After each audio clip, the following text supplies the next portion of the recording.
کیا آپ جانتے ہیں ایلون مسک ٹیسلا اور اسپیس ایکس کے CEO مخصوص مہارتوں اور مسائل کو حل کرنے کی صلاحیتوں کو نظریاتی علم سے اوپر رکھتے ہیں۔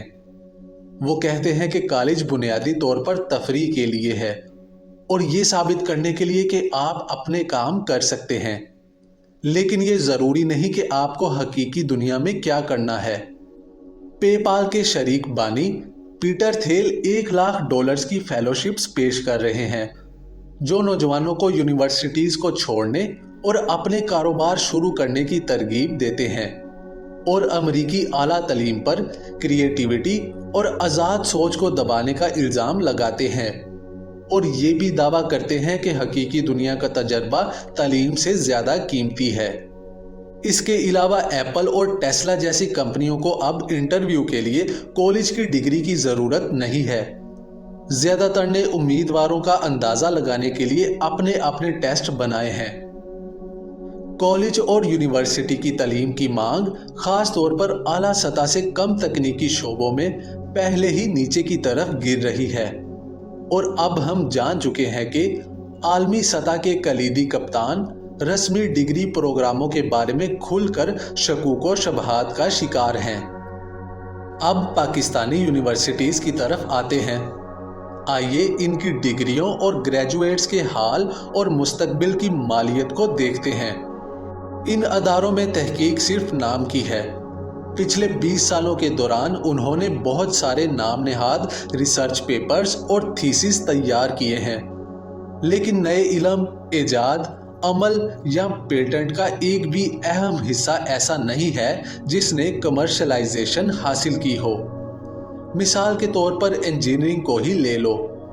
پاکستان کی اعلیٰ انجینئرنگ یونیورسٹیز ایسے گریجویٹس پیدا کرتی ہیں جن کا کیریئر عموماً دیکھ بھال، فروخت اور انتظام میں شروع ہوتا اور ختم ہوتا ہے۔ تقریباً کوئی بھی ایسا نہیں کرتا جس کی حقیقی انجینئر سے توقع کی جاتی ہے، یعنی نئی ٹیکنالوجیز کو تصور اور ڈیزائن کرنا۔ کچھ عرصہ قبل اسلام آباد میں سائنس پر مبنی ایک تنظیم دی بلیک ہول نے ہائی اسکول کے ریاضی اور فزکس کے اساتذہ کے تربیتی پروگرام کا آغاز کیا تھا۔ 20 سے 32 سال کی عمر کے کل 120 ایپلیکینٹس نے داخلہ ٹیسٹ دیا۔ امیدواروں کے پاس مختلف شہروں کے اداروں سے BSc، BS، MSc اور MPhil کی ڈگریاں تھیں۔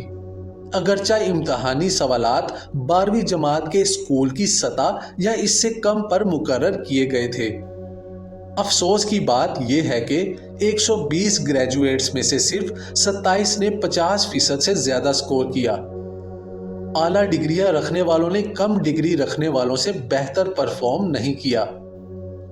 مزید جب تصوراتی وضاحت کی جانچ کرنے کے لیے ٹاپ 27 لوگوں کا انٹرویو کیا گیا تو صرف 6 ہی کامیاب رہ سکے۔ ان کی اعلیٰ کارکردگی واضح طور پر خود مطالعہ کی مرہون منت ہے، نہ کہ ان اداروں کی جن میں انہوں نے تعلیم حاصل کی تھی۔ تدریسی معیار کے خراب ہونے کے باوجود پاکستان کی فضول یونیورسٹیز کی ڈگریاں، جس کا مطلب عملی طور پر ان سب کی ہیں، ہمیشہ ان کی مانگ رہے گی۔ وجہ ہم سب جانتے ہیں۔ پاکستانی سیاق و سباق میں ڈگری بنیادی طور پر ایک مطلوبہ ربر سٹیمپ ہے، جس کے بعد خاندانی روابط، مذہبی اور نسلی وابستگی اور ذاتی دوستیاں طے کرتی ہیں کہ کس کو نوکری ملتی ہے، جبکہ قابل ہونا اور قابلیت ثانوی حیثیت رکھتی ہے۔ اس سے معلوم ہوتا ہے کہ کامیابی کا جادوئی اصول صرف ایک ہے: کامیابی سے سیکھنا کہ کیسے سیکھنا ہے۔ اس کے لیے پہلے بچے کے ذہن کو دریافت کرنے اور سوچنے کے لیے آزاد ہونا چاہیے۔ لیکن ان ثقافتوں میں جہاں تعلیم کا بنیادی مقصد کسی نظریے میں ہتھوڑا ڈالنا ہے، یہ جائز نہیں ہے۔